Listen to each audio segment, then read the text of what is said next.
Salut les voileux, c'est Ted, j'espère que vous allez bien. Aujourd'hui, on va parler de femmes d'exception, passionnées de voile et d'aventure. Mais avant de découvrir sa navigatrice d'exception, je dois vous révéler pourquoi je fais cette vidéo aujourd'hui. Le 8 mars, les femmes sont à l'honneur. L'an dernier, j'avais même offert des chocolats à mes collègues féminines. Erreur! Le 8 mars n'est pas la journée de la femme, c'est la journée internationale des droits des femmes.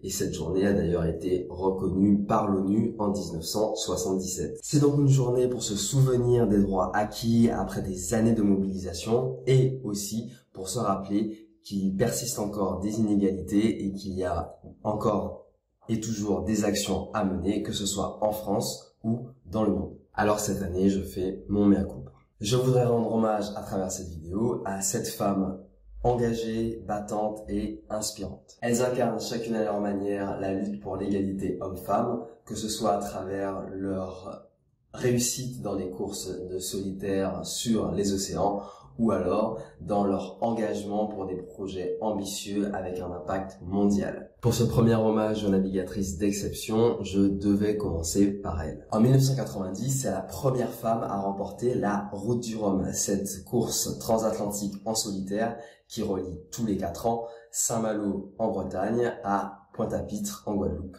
où je suis né. On lui a donné, à juste titre, le nom de petite fiancée de l'Atlantique. Malheureusement, elle nous a quittés trop tôt suite à un accident dramatique d'hélicoptère dans une émission de télé-réalité. Je veux bien sûr parler de Florence Artaud, que l'on se remémore volontiers à travers ses propres mots et aussi à travers les témoignages de ceux qui l'ont bien connue. Bonjour, je m'appelle Florence Artaud, je suis navigatrice. Et ma passion et ma vie, c'est de courir les océans sur des multicoques en course.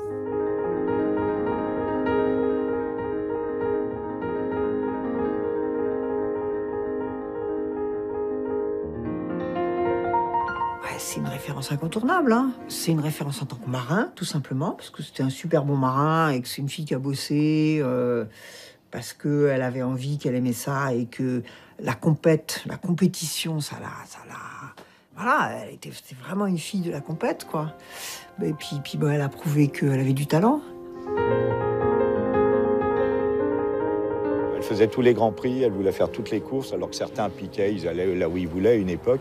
Mais elle a été la plus régulière, elle a été une force, puis elle a entraîné aussi, comme a entraîné Tabarly, Kersau, Gabet, tous ces gens-là. Ce qui m'a attirée dans la mer, c'est avant tout un besoin de liberté, un besoin d'aventure, un besoin de solitude. J'ai jamais eu d'émotion aussi forte que celle que j'ai pu avoir en mer.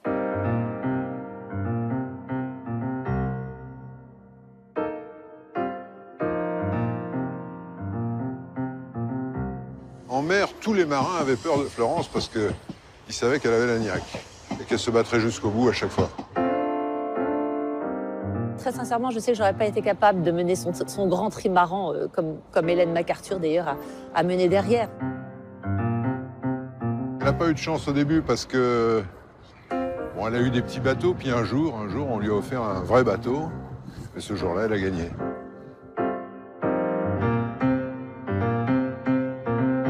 Je me suis retrouvé concurrent une seule fois dans une course. Contre Florence, donc j'avais mal choisi parce que c'était la Route du Rhum qu'elle a remportée. Voilà donc Florence Artaud à proximité immédiate de la côte guadeloupéenne. Elle vient de passer la pointe de la Vigie. Imaginez aussi le bonheur de Florence Artaud de se savoir si près du but.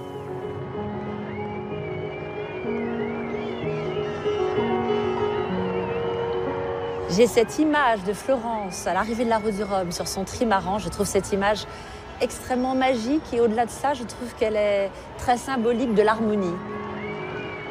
Elle était en harmonie avec son bateau, avec les éléments, avec ce qu'elle vivait à ce moment-là. Vraiment, je pense que toute cette histoire de la Route du Rhum a été magique. Ça y est, la ligne est coupée, les contrôleurs montent à bord. La 4e Route du Rhum est gagnée par Florence Artaud.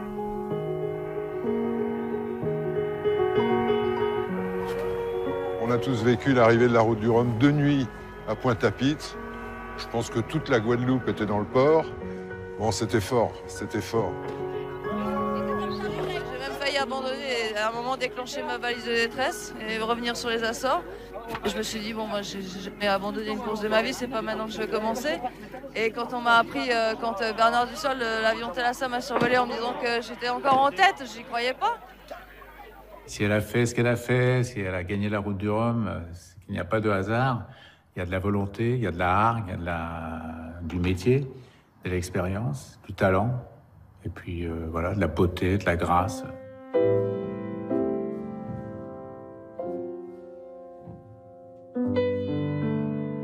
Je pense qu'elle a ouvert une voie dans l'esprit du public. Elle a probablement aussi donné confiance à beaucoup de femmes, indépendamment de la voile. Je pense que c'est... Il y a beaucoup de femmes qui se sont sans doute senties rassurées ou renforcées dans leurs envies de réaliser leurs rêves.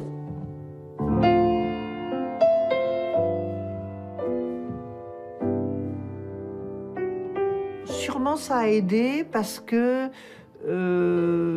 comme souvent, ça rend les choses possibles. C'est un signal que les choses sont possibles. Et surtout, elle a été la première qui est vraiment partie de cette image de la jolie jeune fille avec ses beaux cheveux, etc. Donc, d'une espèce d'icône de la féminité, déjà, débarquant dans ce monde censé être celui des vilains barbus poilus qui sentent mauvais. Il n'y a pas si longtemps, les filles étaient tout simplement interdites à bord des bateaux.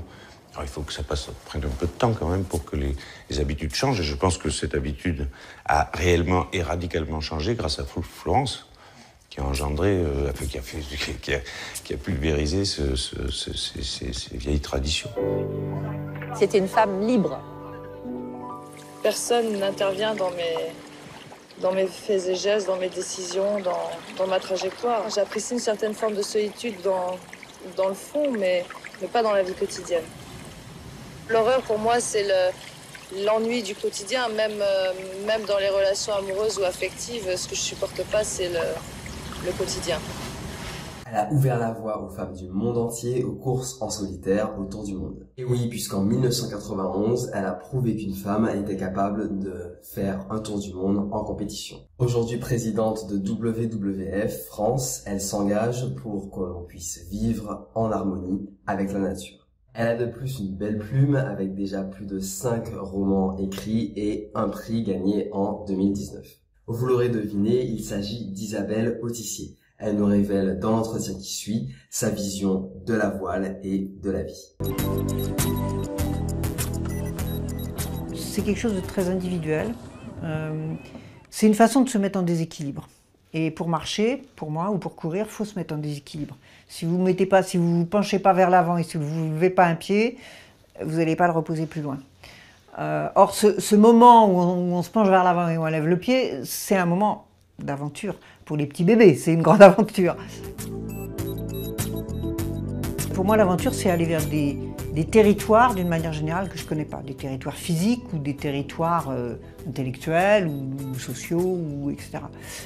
C'est-à-dire me sortir de mes certitudes et accepter d'aller vers une réalité où je ne maîtrise pas tout, je ne connais pas tout, je ne connais pas les codes, mais je suis prête à changer, je suis prête à essayer de comprendre, quitte à ce que ça me bouscule, parce qu'en général, l'aventure, ça bouscule. La première fois que je suis partie toute seule sur un bateau, c'était un petit dériveur, j'avais 14 ans, j'ai décidé de partir toute seule sur l'île d'en face. C'était, à mon niveau à moi, une aventure. Évidemment, aujourd'hui, ça peut me faire rire. La première fois que j'ai décidé d'avoir un bateau, d'être skipper et d'aller aux Antilles. Pour moi, c'était déjà une grande aventure. Je traversais l'Atlantique, voilà. Aujourd'hui, c'est une promenade de santé. Quand je dis que je navigue 3 mois par an, on me dit « mais 3 mois, t'es complètement dingue ». Bah oui, mais non, mais si je veux un tout petit peu essayer de comprendre les endroits où je suis, si je veux un tout petit peu être dedans, être en empathie avec ces endroits, bah, il faut que j'y passe du temps. Et pour moi, le bateau à voile, c'est comme la marche à pied.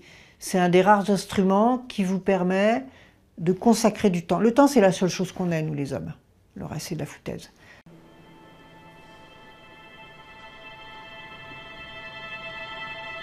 Alors moi, je conseille à tout le monde d'essayer, parce que c'est une super école. Alors essayez dans ce que vous aimez. Tout le monde n'est pas obligé de faire du bateau à voile. Vous pouvez partir à pied, en vélo, à cheval, est-ce que vous restez chez vous peut-être. Mais je pense que bien sûr, la solitude, c'est extrêmement fécond quand elle est choisie, ce qui était mon cas. Ça calme un peu le jeu sur le brouhaha permanent dans lequel on se débat comme on peut entre Internet, la publicité, les sollicitations, etc. J'aime pas l'idée d'aller au-delà de ses limites, on va jamais au-delà de ses limites, mais on repousse ses limites. On est tous capables de pousser les murs. Simplement, souvent, on ne l'imagine pas. Quand on est seul, on n'a pas le choix. Quand on est seul, personne ne va faire les choses pour vous. Et donc vous les faites. Et vous vous rendez compte que vous savez les faire. Vous avez beau avoir vu tous les beaux paysages, tous les trucs, ça c'est extrêmement important pour vous. Mais tout ça se concrétise à la seconde où vous revenez vers les autres. Et tout ça prend une valeur, et prend un poids, et prend et vraiment, comment dire, et à ce moment-là, ça vous constitue, quand vous pouvez le raconter, quand vous pouvez le partager.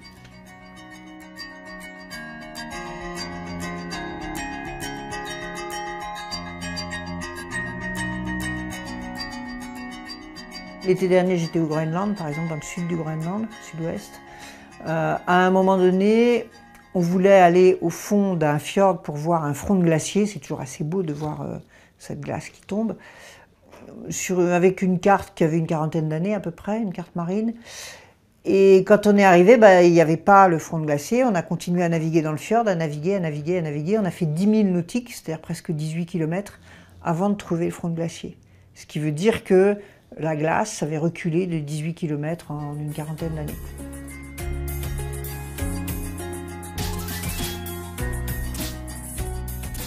Je pense que de toute façon, l'empreinte carbone que j'ai quand je suis à bord, avec un bateau qui a 30 ans, utilisant extrêmement peu d'énergie, utilisant 3 litres d'eau par jour, je suis très au-dessous de la moyenne, en tout cas européenne. On a une empreinte écologique qui est sans doute divisée par, je ne sais pas, 20, 30 ou 40 quand on est en mer.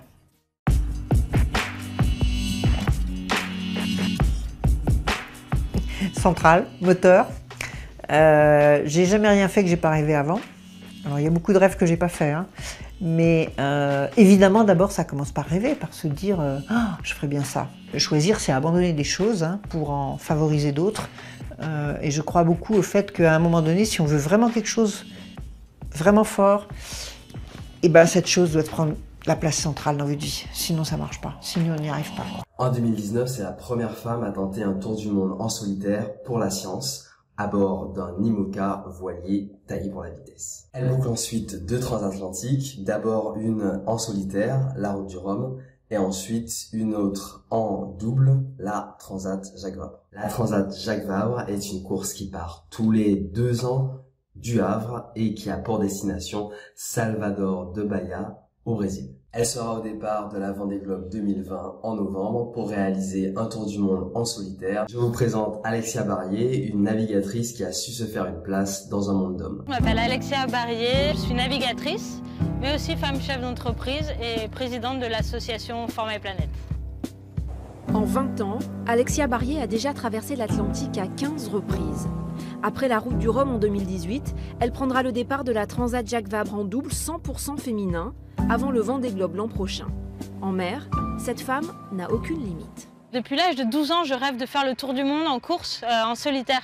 Et je pense que tout mon cheminement d'études et professionnel s'est tourné depuis toujours vers le Vendée Globe. Est-ce que vous avez croisé la route de sceptiques qui vous ont regardé avec des gros yeux en vous disant « mais c'est pas possible, tu es une femme ». Évidemment, beaucoup et très souvent encore, mais ce sont ce genre de réflexions qui me donnent beaucoup d'énergie et qui me font avancer et l'envie de leur prouver le contraire. Aujourd'hui, c'est quand même un peu plus rare, heureusement. Les mentalités évoluent, mais doucement. Dans notre sport de skipper, on doit être navigateur et là-dessus, on n'a aucun problème de naviguer les hommes avec les femmes. C'est un classement mixte et c'est un des rares sports avec l'équitation où le classement est mixte. Par contre, pour naviguer, on doit trouver des sponsors.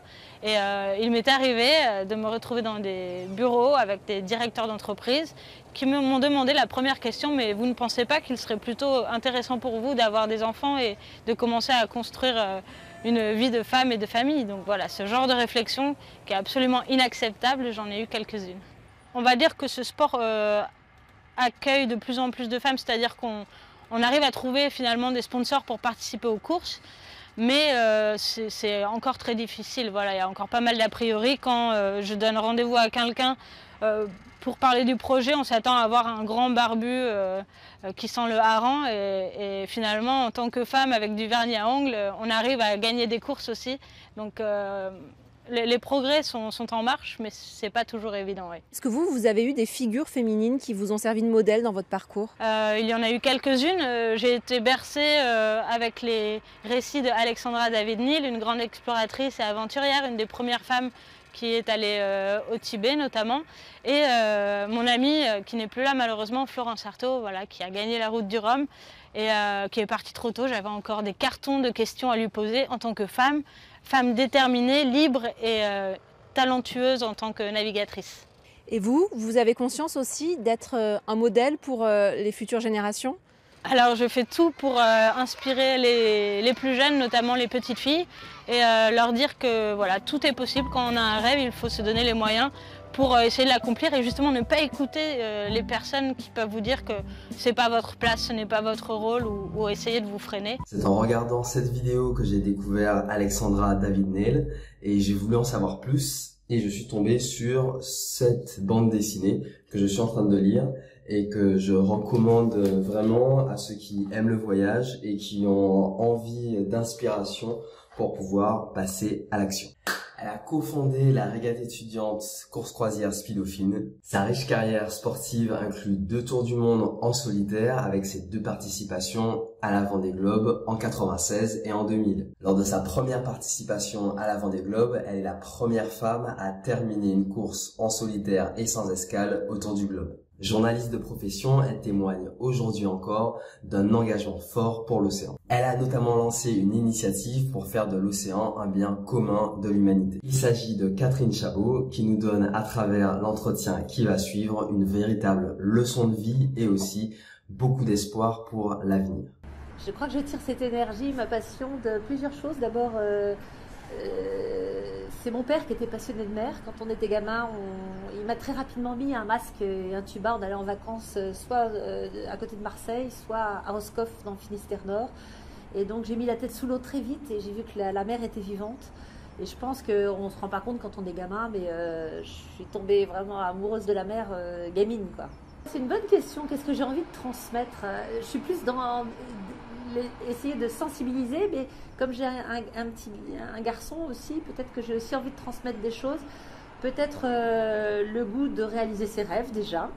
Le goût de prendre soin, envie de transmettre l'envie de prendre soin de la nature.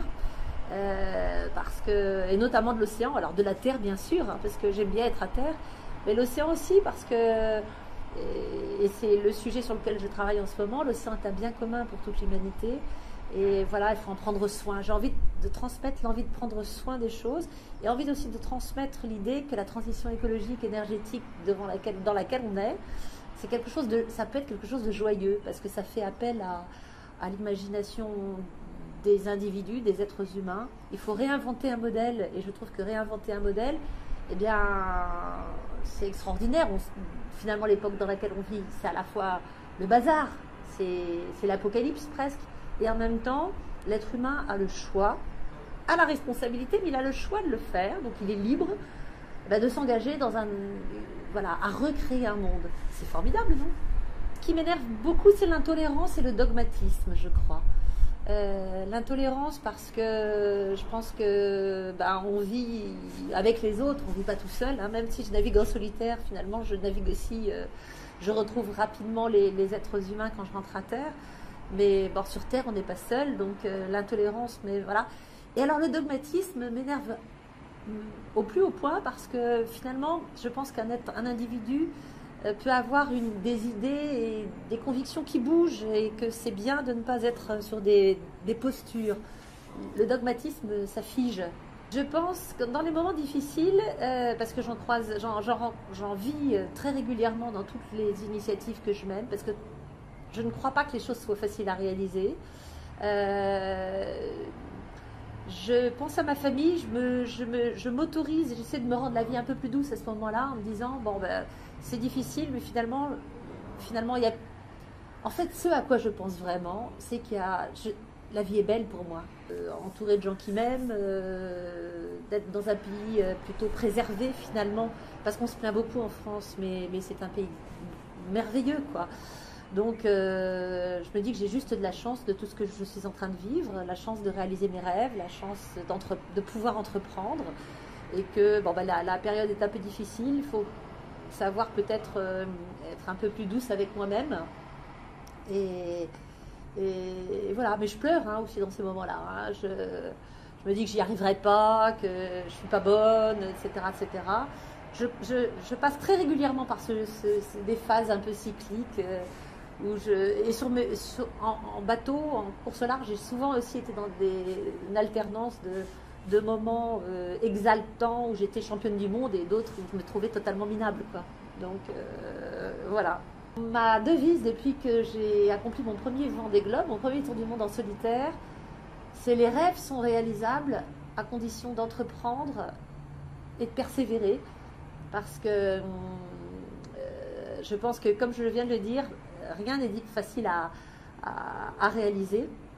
Mais l'expérience, j'ai 56 ans aujourd'hui, l'expérience, tout ce que j'ai entrepris finalement, à chaque fois j'ai persévéré, finalement j'ai réussi à aboutir dans mes rêves. En 2017, elle finit sur le podium de la Mini Transat. On parle de Mini Transat par rapport à la taille des bateaux, puisque la Mini Transat est une transatlantique en solitaire qui se court sur des bateaux qui mesurent 6,5 mètres de long, qui sont les plus petits voiliers de course. Elle devient skipper professionnel et intègre le team Banque Populaire, où elle va rejoindre de grands marins comme Armel Cléache, avec qui elle se classe 6e lors de la Transat Jacques Vabre de 2019. Malgré le mal de mer à l'entraînement et la peur de l'inconnu, elle s'amarine très vite à son IMOCA tout nouveau pour elle. Elle se prépare activement pour sa première participation à la Vendée Globe en novembre 2020. Je vous propose de découvrir Clarisse Kremer en savourant avec elle un grand moment d'émotion lors de son arrivée en 2e position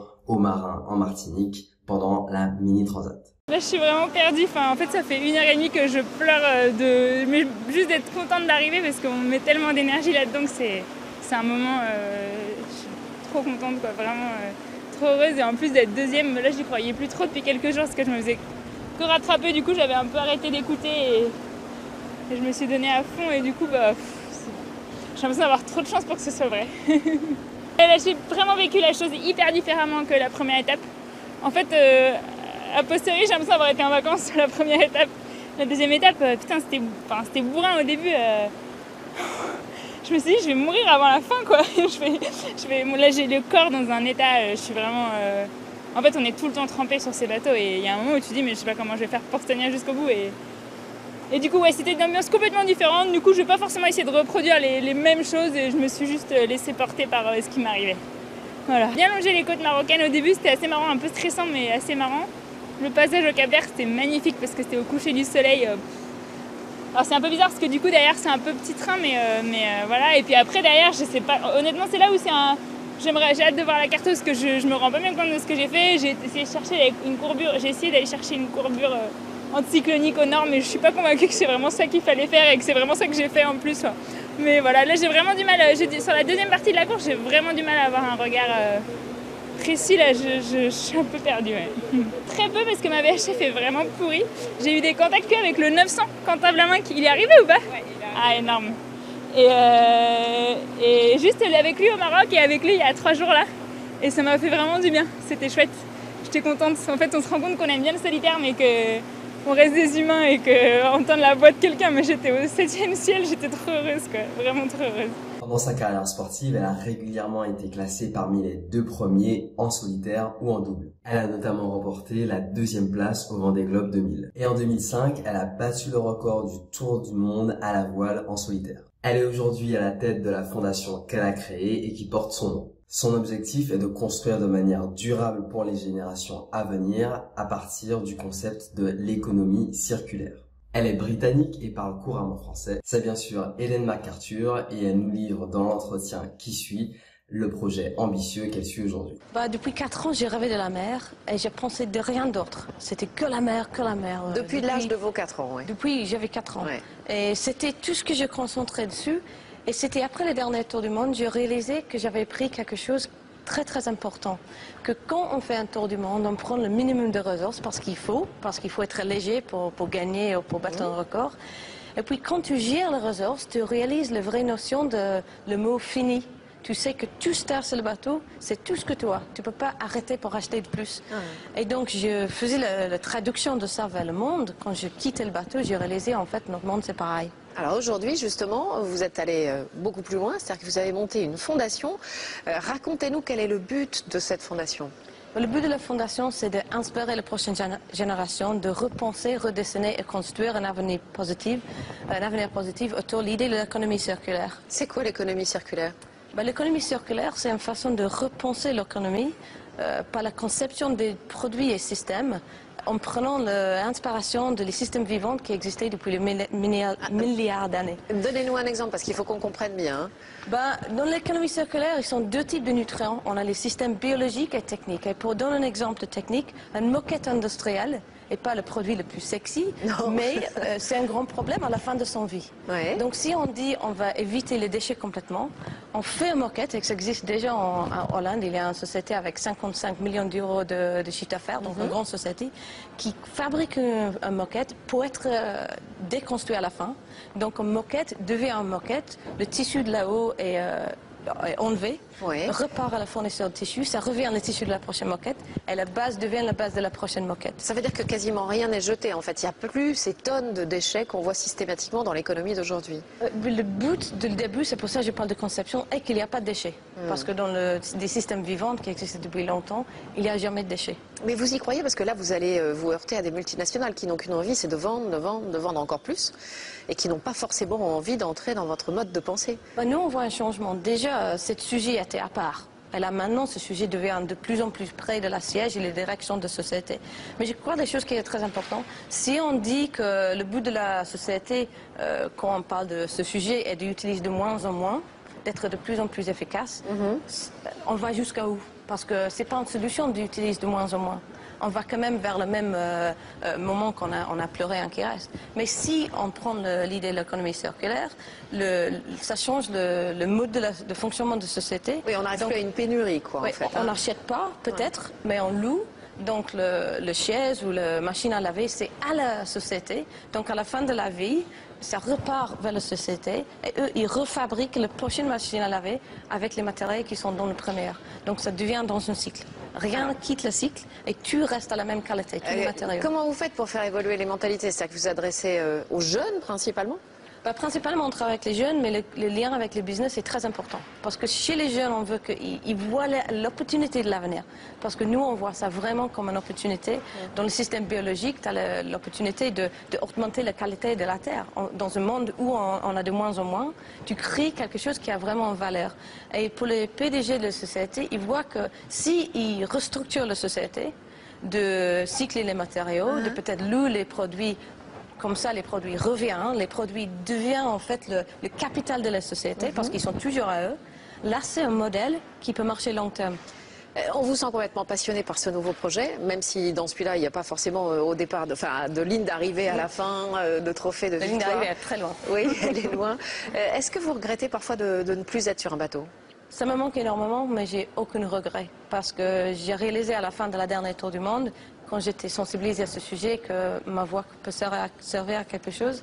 Et j'adore ce que je fais avec la Fondation, c'est vraiment génial. La dernière navigatrice de cette série s'est fait remarquer pour un record extraordinaire. Elle a tenté à plusieurs reprises de réaliser ce record, mais sans succès à cause de problèmes techniques, de conditions météo défavorables ou à cause de blessures. Elle n'a rien lâché, persévéré et recommencé encore et encore. Sa persévérance a fait d'elle la personne la plus âgée, hommes et femmes confondus, à réaliser un tour du monde sans escale en solitaire. À 77 ans, Jeanne Socrate boucle son tour du monde remarquable. On voit tout de suite les images de son arrivée.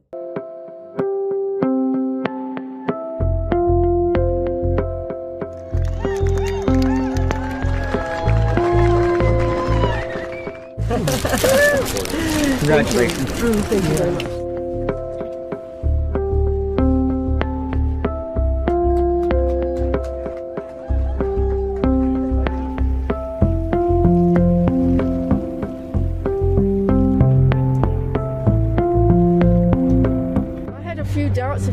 sometimes thinking, you know, was I going to manage to fix this? You know, because when the autopilot goes down and you've got no instruments, and you've lost your wind steering, and your batteries are going down, you've got a few problems to sort out.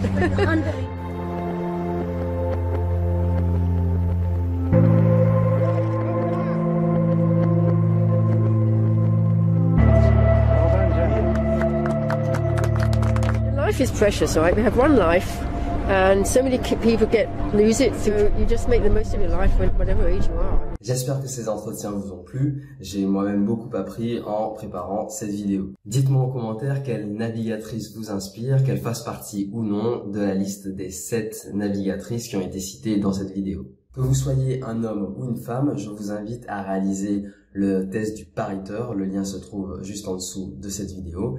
Ce test va vous permettre de savoir où vous en êtes niveau salaire par rapport à l'autre sexe et en fonction de votre région. C'est aussi un outil pour agir et entamer une discussion avec les ressources humaines de votre entreprise.